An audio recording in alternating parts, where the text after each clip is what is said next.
This is the journey to one Africa. This violence has been over 11,000 Palestinians massacred in an unprecedented military bombardment of unarmed, innocent, and helpless civilians in the whole of human history.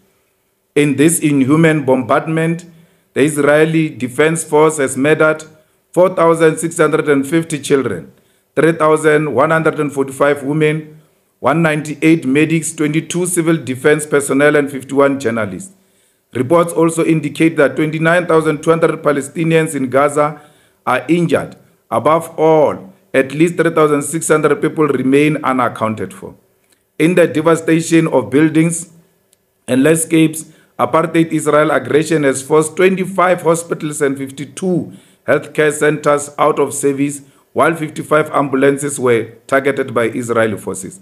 This should tell us that indeed Israel has declared war against children, hospitals, ambulances, journalists, and general campaign to wipe Palestinians off face of the earth.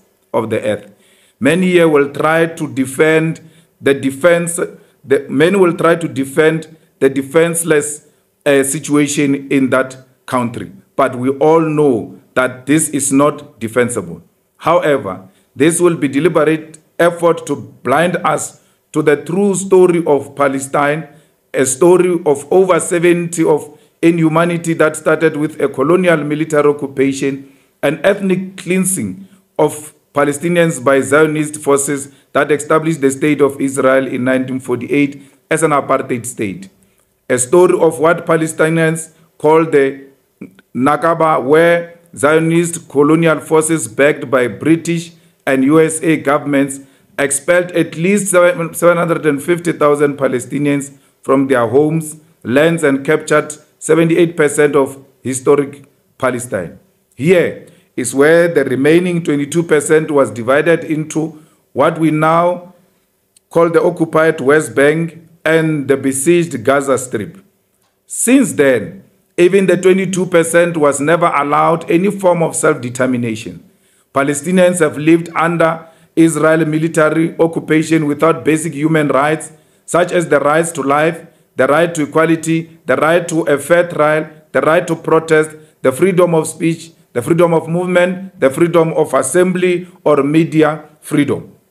This has been going on not since October 2023, but since 1948, and that is 75 years of hell, mass murder, ethnic cleansing, and brutal humiliation.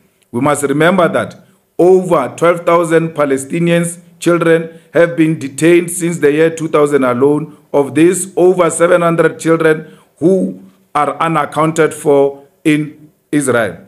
In addition, Israel has over 7,000 political prisoners, 200 of which again are children. It is reported by Israel itself that on average 204 Palestinian children have been held in custody every month since 2012. The world is aware of all these facts.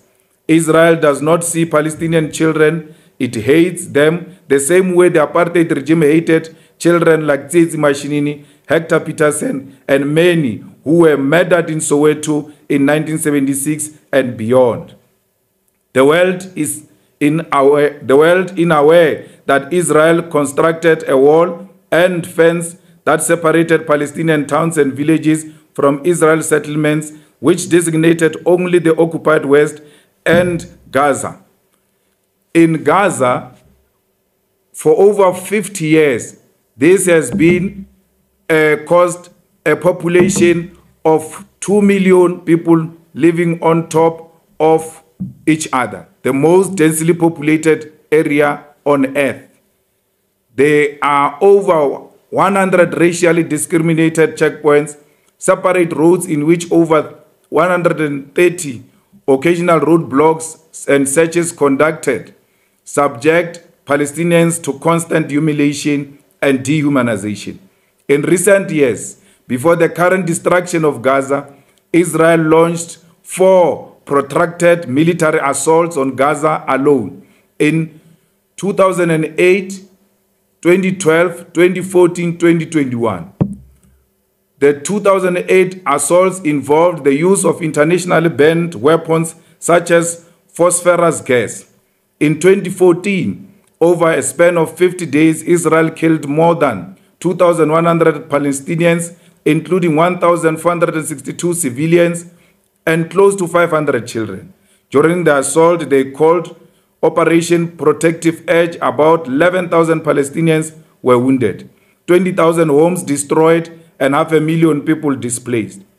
So, what is happening today is part of over half a century-old project to wipe Palestine and Palestinians off the face of the earth.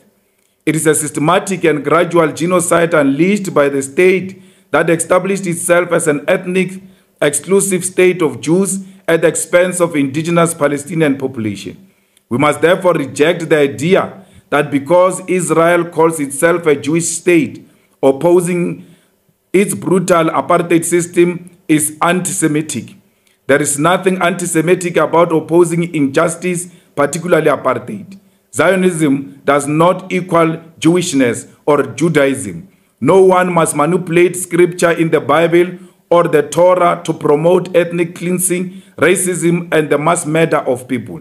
There are no special human beings with the right to massacre others so that they can benefit from the subsequent stolen land. We are all chosen people of God. We are all loved by God, and we must oppose any form of inequality and racism, even by those who do it in the name of God. We must therefore never buy into the lie and propaganda that this is a religious war. This is not a holy war. It is an evil war by an evil regime that is driving an evil agenda. Israel is a Zionist apartheid regime seeking to wipe Palestinians off the face of the earth. Palestinians who have all the rights to exist, particularly in the land of their ancestors. We therefore call on all of the world to isolate Israel through boycotts, disinvestment, sanctions until they end their military occupation and allow Palestinian refugees in surrounding countries like Lebanon, Syria, the right of return. We call on the Ramaphosa ANC government to shut down the Israeli embassy in Pretoria and end diplomatic relations with that brutal apartheid Israel regime. In the name of our own constitutional values, we must end these relations until human rights of Palestinians are respected, promoted, and protected. Israel must comply with international law, and until then, any relations with them must be regarded as an offensive on our constitution. The president yesterday said they are going to send a complaint to International Criminal Court against Israel and Netanyahu, in line with what the president has said. And as survivors of apartheid ourselves, we must fight on the side of the Palestinian people and always be on the side of the weak. We therefore calling on members of parliament and the people of South Africa to support the call to remove the Palestinian Israeli embassy in South Africa. We can't share a territory with murderers. We say no to the embassy of Israel in South Africa. It must go, and it must go now. No justice, no peace. Free Palestine. Thank you very much. Speaker, we fully agree with all those who are saying we need to insist on the arms embargo against Israel, and we must also continue with our withdrawal of our embassy staff from Tel Aviv and Israel. We fully agree that indeed parties such as the DA will never understand the suffering of the people of Palestine because they've never been in the conditions those people find themselves in.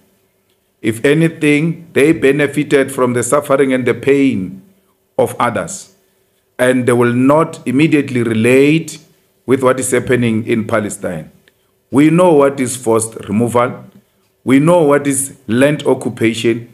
We are still coexisting with land occupiers who come here and want to tell us about political point scoring and political opportunism.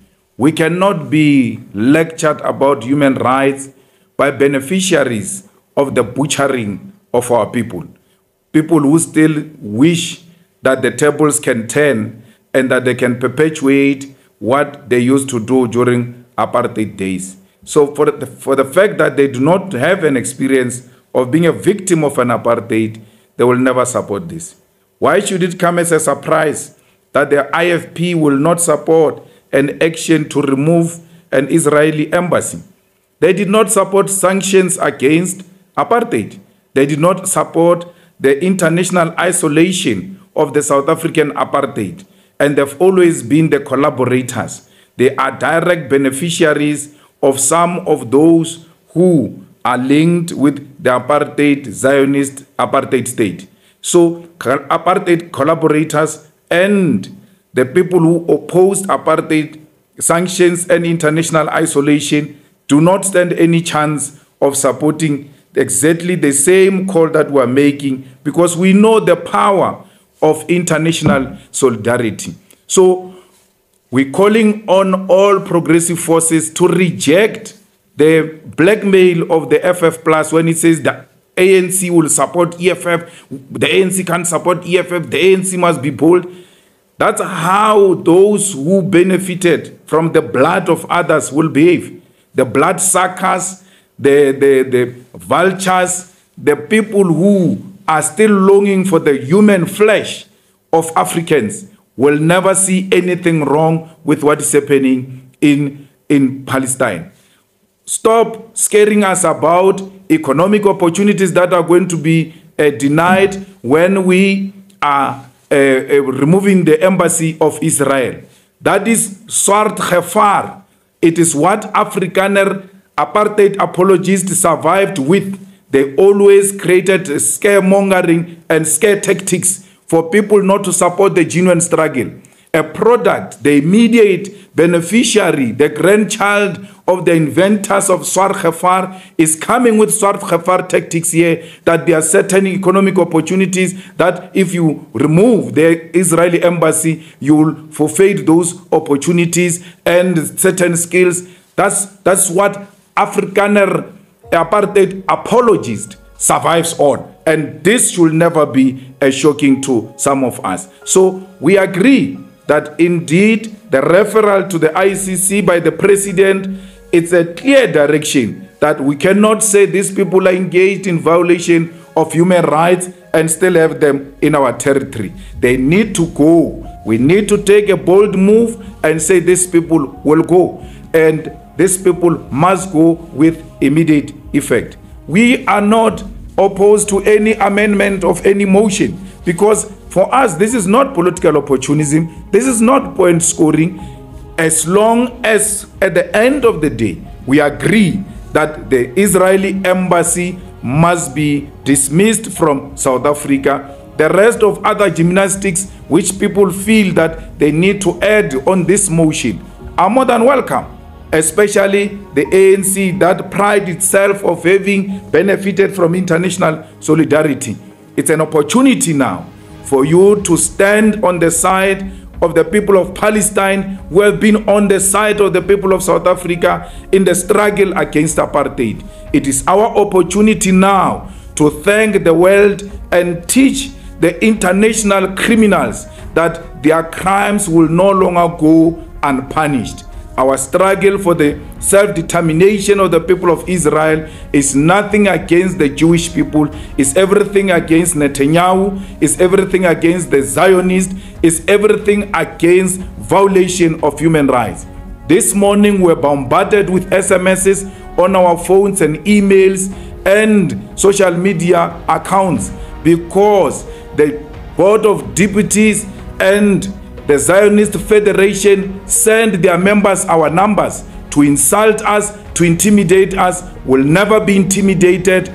The people of Palestine will know their freedom one day, like we struggled, and today we know our freedom. We'll never know true democracy until the world it is democratized and people enjoy the freedom.